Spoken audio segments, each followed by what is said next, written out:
bom ter uma pequena parte de pessoas aqui com a gente e bastante gente nos acompanhando pela rede. É uma maravilha, maravilha ter vocês aí.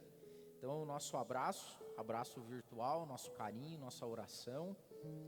E nós seguimos nessa toada, no desafio que a gente tem de cultuar no modelo virtual, de enfrentar os desafios todos que esse momento tem nos colocado. E não é só para nós, né? Isso está acontecendo no mundo todo sofrendo esses efeitos. Hoje eu quero ministrar no Antigo Testamento. Eu não sei se vai ser bom ou se vai ser ruim, depende do teu estado de espírito com a palavra, do teu estado de espírito com o Evangelho. Eu queria falar hoje sobre promessas de Deus, especificamente sobre promessa. E qual é o nosso papel na promessa divina? Eu vou ler um texto que está em Josué, no capítulo 14, que conta a história do povo, especialmente a história de Caleb. E eu já ministrei muito sobre Caleb. Caleb é um personagem que me instiga muito na Bíblia. Perdi a conta de quantas vezes eu ministrei sobre Caleb, e quantas vezes eu li a história de Caleb, e quantas vezes eu voltei para essa história, e o quanto ela me toca até hoje. E essa semana eu voltei nela, falando sobre promessa. Josué capítulo 14, vou ler 2 versículos, o 12 e o 13, que diz assim: Agora, pois, dá-me este monte de que o Senhor falou aquele dia. Pois naquele dia tu ouviste que estavam ali os anaquins e grandes e fortes cidades. Porventura o Senhor será comigo para os expulsar, como o Senhor disse. E Josué o abençoou e deu a Caleb, filho de Jefoné, a Hebrom em herança. Você sabe que a Bíblia conta a história de vários patriarcas. E ela conta que alguns tiveram uma boa velhice e outros não tiveram uma boa velhice. Se você for olhar os 2 grandes patriarcas que a gente tem, por exemplo, Davi, se for ver na Bíblia as últimas palavras de Davi, olhando para trás na história dele, e na história talvez que manchou a vida de Davi, ele termina a vida dele olhando para trás e com um certo desgosto, eu vejo. Porque ele fala e ele lembra que Jesus vai vir um dia e consertar tudo aquilo que deu errado, principalmente no final da vida de Davi. O final da vida de Davi foi marcado pelo pecado dele e por uma desestruturação muito grande na família dele. Rolo entre irmãos, assassinato, morte, traição. E Salomão seguiu talvez o mesmo esquema. Uma vida pujante, cheia de dinheiro, fama, riqueza, mulheres. E quando eu olho e leio o final da vida de Salomão, no Eclesiastes principalmente, se você se atentar, você vê um homem desgostoso. Você vê um homem criticando as coisas, olhando, vendo que tudo que ele procurou e buscou era vaidade. Lembrando de quando a casa era cheia, que tinha coisa boa.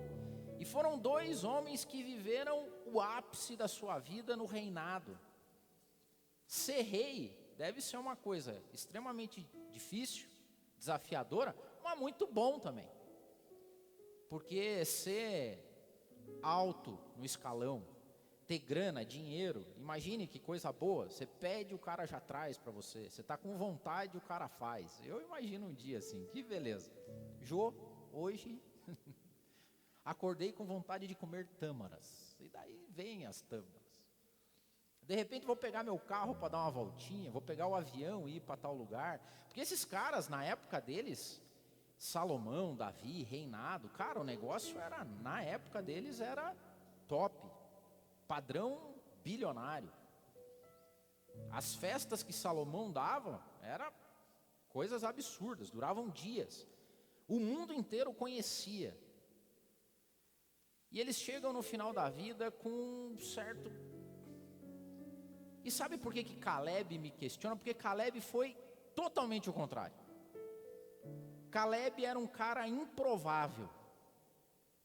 Porque a história que a gente vê escrita em Josué e do povo é que a travessia ou a saída do Egito e a entrada na terra prometida não ia demorar tanto tempo. O espaço era curto. Só que quando eles chegam diante da terra, lembra?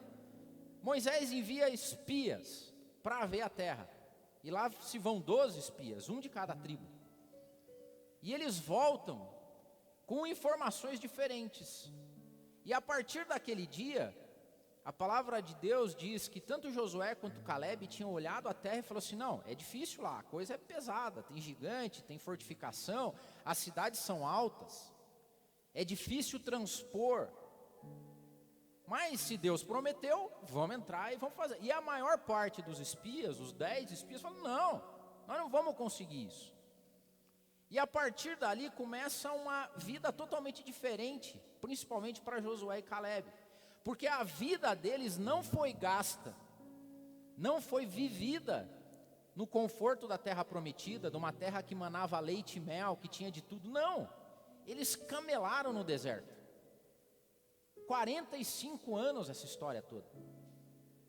Só que quando você vai ler o final da vida de Caleb, diferentemente daquelas pessoas que viveram nababescamente, uma vida tranquila, não camelaram no deserto, o final da vida de Caleb é uma bênção.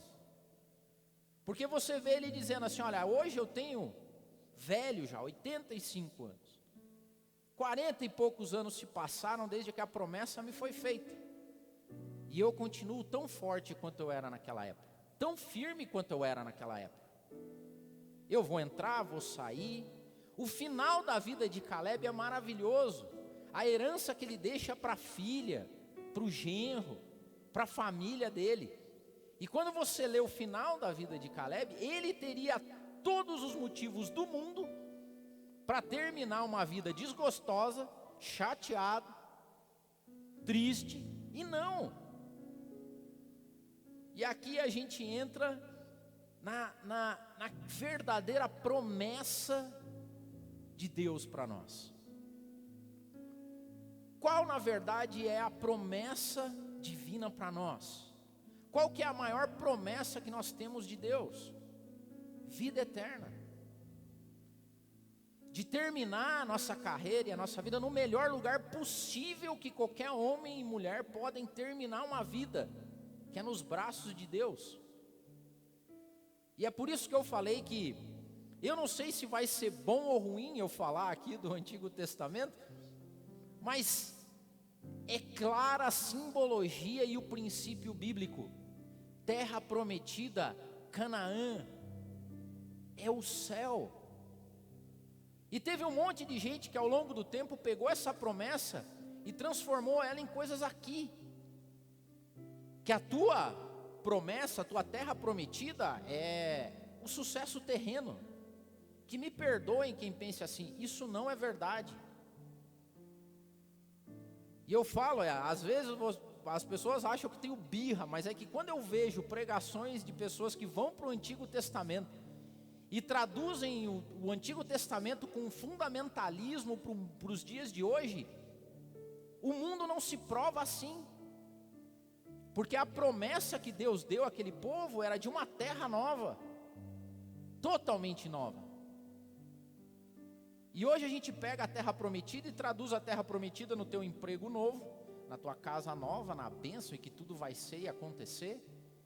Eu tenho tristes notícias para trazer para você. Isso não é aplicável. As pessoas mais ricas e poderosas do mundo não são cristãos. Muito pelo contrário. As pessoas mais poderosas, que mais têm grana hoje no mundo, são pessoas déspotas, que escravizam, que acumulam riquezas. É dificílimo você acreditar que uma pessoa é bilionária e seja cristã, pelo simples fato dela acumular uma fortuna desse tamanho e não ter um coração próspero para ajudar as pessoas, no meio de tanta gente morrendo de fome. É balela isso. Hoje as pessoas pegam a grande promessa de Deus, de que nós vamos entrar numa terra melhor, de que nós aguardamos novos céus e nova terra onde habita a justiça, e traduzem isso para a vida cotidiana. Então eu tenho uma triste notícia para você. Se você quer ficar rico e milionário, você vai ter que trabalhar. Deus não vai fazer nada para você que você não queira fazer e não trabalhe e se esforce. E tem um perigo nisso, porque a palavra de Deus fala de vocação e chamado. Quantas pessoas se desviam do chamado e da vocação divina, procurando a terra prometida dele nessa terra, nesse plano terreno. E se perdem, como Davi se perdeu, que era um homem segundo o coração de Deus, como Salomão se perdeu, como outros tantos reis se perderam.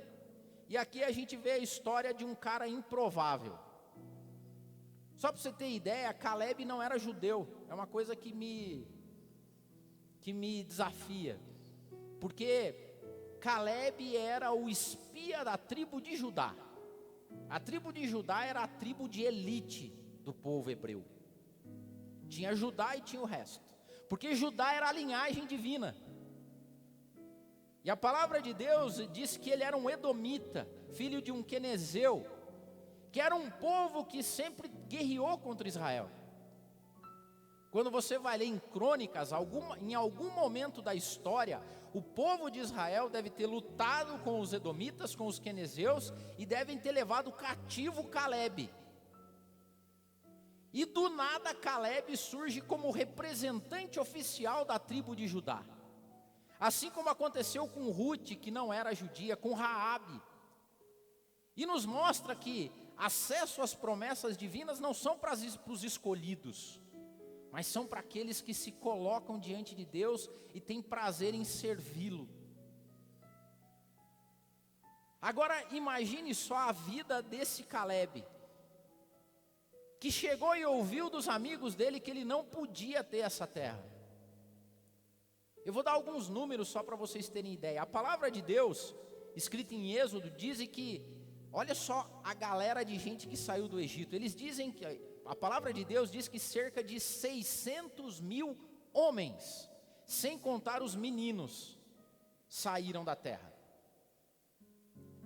Era inadmissível você acreditar que tinha um homem judeu que não era casado, porque os judeus se casavam já depois do Bar Mitzvah, depois que ele já era homem, ele se casava. Lembra, a gente ministrou sobre isso. O grande acontecimento na vida de um homem era o casamento. Se eram 600 mil homens, deviam ser no mínimo umas 500 mil mulheres, pode dizer aqueles que estavam em vias de se casar. Tinha os meninos e os filhos. Vamos contar por baixo.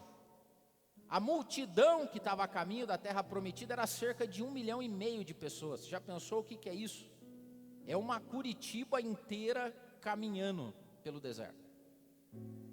E durante essa gente caminhando, no meio dessa gente caminhando, uma geração inteira morreu nesse tempo. Se você fizer a conta de 38 anos caminhando, 1,5 milhão de pessoas, cerca de 100 pessoas morriam, 108, 110 pessoas morriam todo dia. E Caleb, Josué e a família continuavam caminhando. E essa semana eu fui para Caleb, para aquele povo, e comecei a tentar ver qual que é a minha parte na promessa. Porque para uma galera de gente, a promessa não se concluiu. Eles não entraram na terra, eles não possuíram aquilo que Deus tinha preparado para eles. Mas teve pouca gente, pouquíssima gente. Josué, Caleb e suas famílias. E eu fui buscar qual que é a minha e a sua parte na promessa. A primeira coisa, otimismo. Porque você já imaginou qual que deve ter sido a vida de Caleb durante 45 anos, camelando no deserto, se ele não fosse um cara otimista? Tem uma fala do Mário Cortella que eu amo, que ele diz assim: cara, é muito fácil ser pessimista, porque o pessimista é um vagabundo. Porque nós já somos naturalmente pessimistas. Nós já acreditamos que as coisas não vão dar certo. Ó céus, ó dia, ó azar, vamos para mais uma. E Caleb, ele deve ter, cara, de boa. Ó, a palavra de Deus diz assim: ó, meus irmãos que subiram comigo fizeram coração do povo derreter de medo. Quando eles voltaram, falaram, não vamos entrar nessa terra não, é difícil, é não sei o que lá. E ele fala assim, mas eu segui completamente o Senhor meu Deus. E o grande segredo do otimismo de Caleb era todo dia seguir o Deus dele, e não seguir as outras pessoas. Porque se você olha para o lado, o cara vai falar, não vai dar certo isso, mas vai ser uma tristeza, mas estamos morrendo, mas a gente não está ganhando dinheiro, mas o outro foi demitido, mas não sei o que tem, mas as crianças, mas não sei o que lá, mas o pecado, mas o governo, meu. E Caleb levantava todo dia, aquele bando de pessimista morrendo todo dia do lado dele, eu falei, eu vou seguir meu Deus, porque foi feita uma promessa. E ele segue caminhando. E olha, de boa, precisa muito otimismo para viver nesse mundo. As coisas não vão melhorar para aqueles que acreditam no Evangelho, não. Para aqueles que estão buscando a sua terra prometida aqui, cara, ou vida difícil. Tristes notícias para você. Não vai rolar. Não vai rolar. Hoje a maior parte dos cristãos, uma boa parte dos cristãos são enganadas por pessoas fraudulentas, sem fé, sem afeição, sem evangelho, que prometem para um monte de gente riqueza, fama e tudo que imagina para essa vida.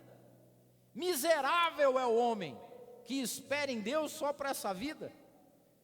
E está cada vez mais miserável, porque a pobreza aumenta, a depressão aumenta, o secularismo aumenta, tudo aumenta. Nada é bom nesse deserto. Só que Caleb andava e todo dia devia ter algo mais na vida de Caleb. Sabe o que que tinha? Um espírito de expectativa. Porque Caleb acordava todo dia e imaginava como ia ser o dia que ele chegasse lá. Sabe uma coisa que aconteceu e que essa é a nossa parte da promessa? Ter a expectativa da promessa realizada. Quando você perde isso, você perde o otimismo. Se as pessoas estão esperando promessas de Deus só para essa vida, é por isso que cada dia as pessoas estão mais pessimistas, mais deprimidas, mais doentes, porque não vai vir.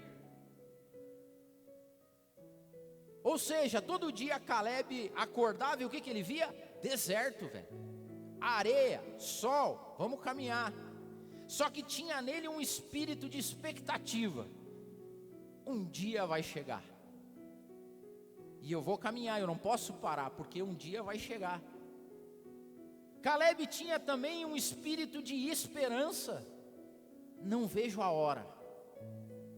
Não vejo a hora. E as pessoas que morriam não tinham expectativa nem esperança mais. Mas Caleb acordava e falava assim, cara, eu não vejo a hora. E por último, um espírito de confiança. Falando do espírito de Caleb. O espírito vai acontecer. Vai acontecer. Deus prometeu uma nova terra, um novo lar. E eu acordo todo dia e caminho nesse deserto, no meio da morte, no meio da destruição, no meio de pessoas que vão ficando pelo caminho, mas eu acordo todo dia com expectativa, esperança e confiança. Essa é minha parte na promessa. É acordar todo dia e entender que isso não morreu. E é por isso que eu digo que talvez seja fácil identificar aqueles que ainda acreditam na promessa. E aqueles que perderam a esperança, a confiança, o otimismo. Por quê? Porque os cristãos verdadeiros, e assim como Caleb deve ter sido, confiando em Deus, ele acordava todo dia, cara, com entusiasmo. Entusiasmo, a palavra de Deus é você ter um Deus dentro de você. É inadmissível você encontrar crentes que se dizem crentes e que têm uma promessa de Deus e o cara está cabisbaixo, porque nós vamos morrer tudo, porque o deserto vai nos engolir, porque isso e por aquilo, ó céus, ó dia, ó azar, mais um dia, e pandemia, e desemprego, e a economia. Fala, velho, é deserto, cara. Se você está esperando tua terra prometida aqui, eu tenho uma triste notícia para dar para você, não vai rolar. É melhor acordar todo dia para o deserto e falar assim, velho, vamos fazer esse deserto um pouquinho melhor, mas a minha promessa vai chegar. Isso não está na Bíblia, tá? Isso é o que eu acredito. Cara, Caleb devia ser muito de bem com a vida, velho, de boa, para andar todo esse tempo. E chegar no final e falar, eu continuo na mesma vibe que eu estava lá. Ou seja, o deserto para ele era um lugar ruim, difícil, com morte, mas ele levava na boa. Isso não quer dizer que a gente tem que passar por essa terra sendo carrancudo, chateado. Não, velho, vamos andar, é o deserto, vamos fazer churrasco. Sabendo que não é aqui o churrasco não é a nossa promessa. Se Deus deu trabalho e força, trabalhe, compre casa, compre carro, viaje, mas não é a promessa. Vai ter dia que você vai acordar mal, teu pé vai estar doendo, o deserto vai estar mais quente do que no outro dia, vai ter gente doente, gente morrendo.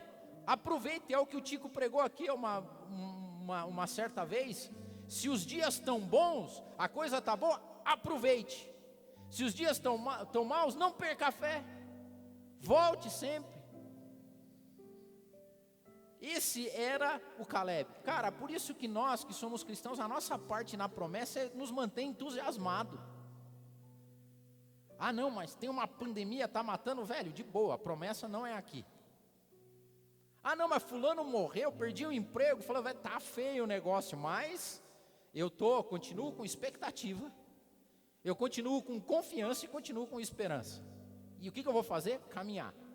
Os dias bons a gente faz um churrasquinho no deserto, os dias ruins a gente camela, mas sem perder o entusiasmo. Que mais? Caleb foi bem sucedido, porque ele conquistou aquilo que ele esperava, aquilo que ele tinha confiança, a expectativa dele se cumpriu. E aqui eu vou falar de uma vez por todas, mais uma vez, e não vou cansar de falar.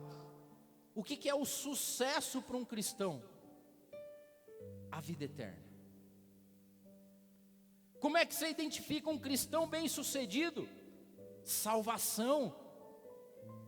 Quando você vai para a galeria dos heróis da fé em Hebreus 11, o que você vê lá? Um monte de cristão bem sucedido. Por quê? Porque eram homens dos quais o mundo não era digno, que vão ser recebidos na glória com galardão,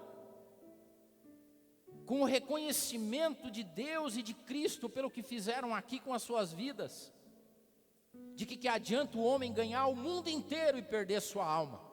De que adianta viver nababescamente como Salomão e como Davi, e na velhice, no início da vida eterna, acabar assim? O melhor é Caleb. O melhor é terminar a vida e falar assim, velho, faz parte esse negócio de deserto. A promessa foi feita e ela vai se cumprir. Se não está se cumprindo, é porque, de novo, pessoas sem fé, sem espírito, porque a palavra de Deus diz que os homens e as mulheres espirituais discernem pelo espírito. A nossa fé acredita que há um plano espiritual e que não é um plano terreno, e que aquilo que Deus nos preparou jamais foi visto por algum olho, foi ouvido por algum ouvido, jamais penetrou em algum coração humano, mas só aqueles que são espirituais conseguem se conectar com aquilo que Deus nos preparou. O problema hoje é que o mundo carnalizou. Ninguém mais espera a promessa de um reino que vai vir. As pessoas querem promessas agora. Está dando errado, e vai continuar dando errado. Estão enganando vocês. Miserável são aqueles que esperam em Deus só para essa existência e para essa vida. E é uma vida difícil, porque é uma vida de promessas que não chegam nunca. Porque o nosso Deus é justo. O nosso Deus é justo. Ele não faz acepção de pessoas. A gente tem que caminhar e esperar naquilo que Deus vai nos trazer. Uma característica de Caleb, e a outra que me fala muito, Caleb influenciou a família dele. Diferentemente de Davi, que deixou um legado de destruição para sua família, Caleb deixou as porções mais altas e mais nobres para sua família. Porque ele queria somente o melhor. Hebron significa comunhão. Quando a filha dele vem buscar ele e ele faz laços e alianças, ele falou assim: eu vou querer o melhor. E o melhor para Caleb era o mais alto ponto. Se nós nos contentamos com Deus nessa vida, se nós estamos satisfeitos com o que Deus tem nos dado aqui, o céu ficou longe para a gente. Tem um monte de gente hoje que morre de medo de morrer ou da morte, porque vai deixar as coisas, como se pudesse levar alguma coisa consigo. É Jó falando: eu vim nu para esse mundo, eu vim sem nada, vou voltar nu, louvado seja o meu Deus. Quantas pessoas deixaram e esqueceram a promessa? A nossa parte na promessa é não esquecer do que nós estamos falando. O céu perdeu morada. O plano espiritual perdeu morada nas vidas na maior parte das pessoas hoje. As pessoas não se conectam mais espiritualmente com as promessas divinas. A morte criou tudo bem que a gente não tem que gostar da morte, mas ter medo significa que aquilo que Deus nos prometeu sumiu. A promessa já não é mais outra, não é mais essa. A promessa é uma vida boa nesse mundo, que não está funcionando, está enganando todo mundo, e que as pessoas se matam e morrem por essa promessa pequena. Quando Salomão chega e cai a ficha dele, diferente de Caleb, ele falou assim: cara, descobri qual que é o segredo. Temer a Deus. Eu deveria ter temido mais a Deus durante toda a minha vida. O problema é que nós estamos tentando deixar uma herança para os nossos filhos totalmente diferente da que Deus disse que a gente deixasse. Caleb influenciou a sua família e deixou a melhor herança, o ponto mais alto. A herança que nós temos que deixar para os nossos filhos é o céu. É chegar e falar assim: olha, é o céu.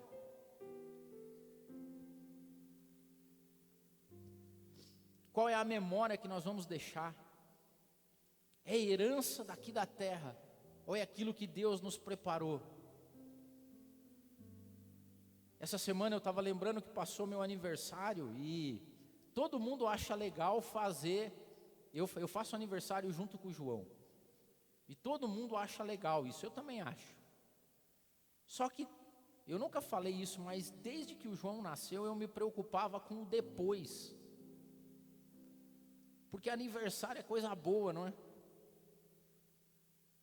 E a preocupação que eu sempre tive foi assim: cara, eu vou morrer um dia, e se tudo der certo eu vou morrer antes do João. Que lembrança vai ficar para ele? No dia do aniversário dele, ele vai lembrar do dia da morte do pai dele. Qual é a herança que a gente deixa para os nossos filhos?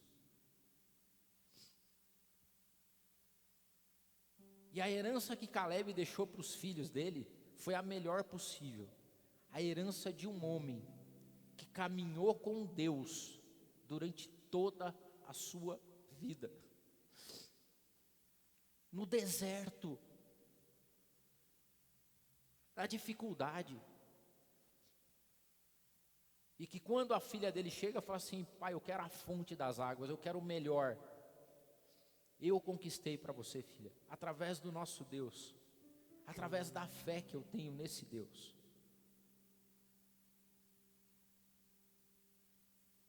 Quando você tem medo de morrer, a herança que você deixa para o seu filho é que o dia que você morrer, acabou, velho. Você já parou para pensar? Se o teu filho olha para você e vê desespero na tua vida, é a herança que você vai deixar para ele. de desespero. Se você segue essa vida sem confiança, sem expectativa e sem esperança, você está influenciando a tua família e as pessoas que vivem ao teu redor para desconfiança, para desesperança. Agora, se você for ver qual que era o legado que Caleb deixou para os filhos, é que um dia a filha dele morando, o seu genro, no melhor da terra, Hebrom era o melhor da terra.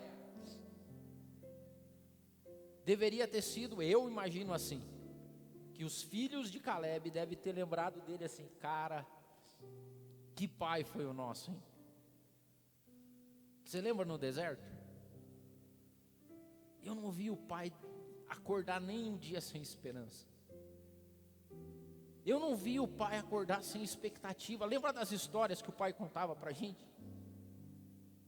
O pai contava que viu a terra. O pai contava que viu uma terra maravilhosa. O pai viu essa terra antes da gente. E eu e você vemos o céu ou não? A gente tem esperança do céu para deixar para as pessoas? Quando eu e você morrermos, qual é o legado que nós vamos deixar? De cristãos que foram salvos, que alcançaram a promessa? Ou de pessoas que deixaram grana, dinheiro?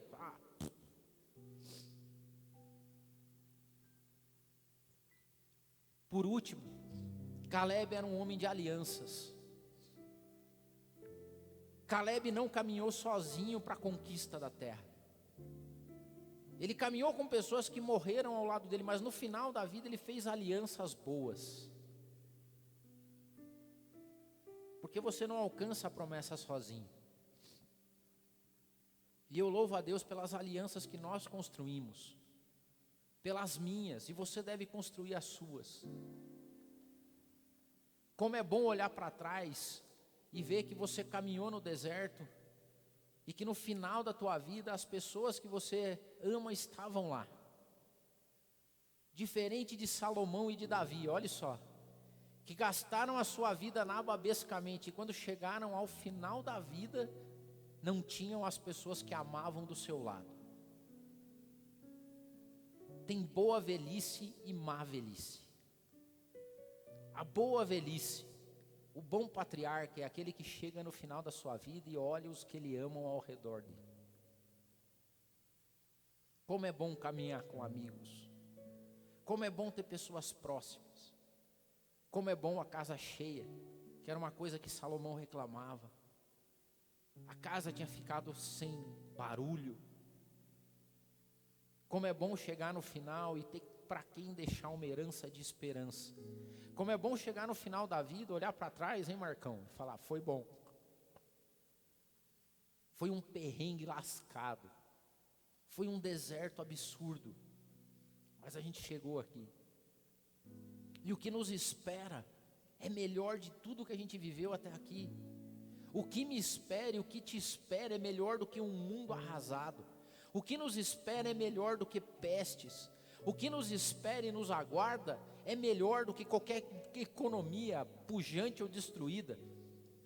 O que nos espera tem peso de glória. O que nos espera jamais, de novo, jamais subiu em coração humano. A herança é nossa. Um homem que seguiu completamente o Senhor seu Deus. Essa frase aparece na história de Caleb 6 vezes. E Caleb seguiu completamente ao Senhor seu Deus. Acordava de manhã, o que eu quero ver? O meu Deus. Final do dia, eu vou dormir com o meu Deus.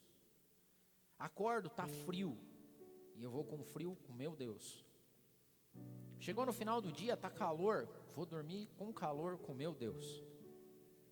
Acordei e estou indo trabalhar de carro importado, vou com o meu Deus. Acordei e está frio, eu vou de busão, eu vou com o meu Deus. A promessa não, a promessa é do meu Deus. E a minha parte é confiar. A minha parte é ter expectativa. A minha parte é acreditar que um dia isso vai acontecer. se a esperança sumiu do teu coração, se a expectativa sumiu do teu coração, eu imagino que a tua vida está muito difícil de viver. Se você não tem expectativa, se você não tem confiança, se você não tem esperança na promessa de Deus, velho, a tua vida está um saco. Está difícil. Está difícil. Porque quando se tem expectativa, confiança e esperança na promessa divina, qualquer deserto fica fácil de caminhar, nem que seja por 45 anos. Porque a nossa força está em Deus, a nossa suficiência está em Deus, e acima de tudo a nossa dependência está em Deus. Que a gente não dê um passo sequer sem confiança, expectativa e esperança de que um dia a promessa vai chegar, de que um dia nós vamos ser recebidos, de que um dia toda lágrima vai ser enxugada, de que um dia não haverá mais dor, nem ranger de dentes, nem desespero, de que um dia eu vou voltar para casa, e que a saudade de casa jamais suma do meu e do teu peito, e que a esperança que a gente deixa, a herança que a gente deixa para os nossos filhos, é a nossa parte na promessa. Quem prometeu é fiel para cumprir, e vai chegar o dia que nós estaremos lá. Eu quero orar para você, e eu quero orar para que a tua esperança, a tua expectativa e a tua confiança voltem para o seu coração. A gente tem que acordar na segunda-feira no meio do deserto, cara, mas muito feliz. Vamos fazer churrasco, vamos fazer. Os caras falam assim, mas você tá louco, velho? Estamos no meio de uma pandemia, todo mundo desempregado. Fala, velho, desculpa, mas minha promessa não chegou ainda. Não é aqui. Ah, mas não vamos morrer? Pois é, morre, todo dia. 1,5 milhão de pessoas, a gente vai caminhando, eles vão morrer. Eu também vou morrer um dia. Mas o dia que eu morrer, eu sei em quem eu tenho crido. Eu sei o que me espera. E eu quero viver, e eu queria te conclamar a viver de um jeito que você deixe a maior herança para os teus filhos. Viver como você viveu. Cheio de expectativa, de confiança e de esperança, de que aquele que nos fez a promessa é fiel para cumprir. Senhor Deus amado, nesse momento eu oro, rogo e te imploro, ó Pai, que a vida das pessoas sejam inundadas, ó Pai, por esperança, por muita esperança, por expectativa de novo, ó Pai. Enche o nosso coração com a expectativa do que nos espera. Nos devolve, Espírito Santo, nos devolve a Tua presença de uma tal forma que a gente consiga sentir, como a Tua palavra diz, aquilo que nenhum olho viu, aquilo que nenhum ouvido ouviu, aquilo que jamais penetrou em coração humano, ó Pai. Nos dá um gosto da eternidade, nos faz dormir e sonhar com isso, ó Pai. Que lá no nosso subconsciente de novo a gente seja conectado espiritualmente com a promessa que nos foi feita. Nos dá a confiança de levantar todo dia e caminhar mais um dia, mais um ano e mais outro ano. E que no meio da morte, no meio da destruição, no meio do deserto, a gente jamais se esqueça que a promessa que nos foi feita será cumprida. Que nós vamos chegar, Pai amado. Nos dá de novo a alegria de saber que aquilo que Jesus conquistou na cruz do Calvário é nosso por herança. Que os nossos filhos e netos enxerguem em nós, ó Pai, essa esperança vívida. Nos vença, Pai, nos faça vencer a gravidade desse mundo que nos puxa para baixo. Dessa terra que faz a gente entender, ou desses charlatões que tentam nos enganar, dizendo que a sua promessa é agora, é semana que vem, é mês que vem, é no ano que vem. Não é. A promessa não é para essa terra, Deus amado. O Senhor nos prometeu e disse que viveríamos num novo céu e numa nova terra, onde habitaria a justiça, um mundo renovado e transformado com a Tua presença. Não nos deixe perder jamais isso, ó Pai. Não nos deixe ser enganados. Não nos deixe que as más notícias derretam o nosso coração. Não nos deixe, Pai amado, morrer no deserto. Não nos deixe morrer sem conquistar aquilo que o Senhor preparou para nós. E eu ministro na vida das pessoas que me ouvem agora e vão ouvir algum dia, que a esperança, a confiança e a expectativa faça parte da vida delas, do coração delas. Que o entusiasmo volte, que o otimismo volte, que a alegria volte. Porque só loucos, ó Pai, só loucos para ter alegria no deserto. Só loucos para viver todo dia, entusiasmados no meio de tanta morte, destruição, secularismo, guerras. Só aqueles que foram resgatados e salvos e são cheios do Espírito Santo conseguem caminhar mais um dia, mais um ano, mais uma década, até que tudo se cumpra. Em nome de Jesus, amém.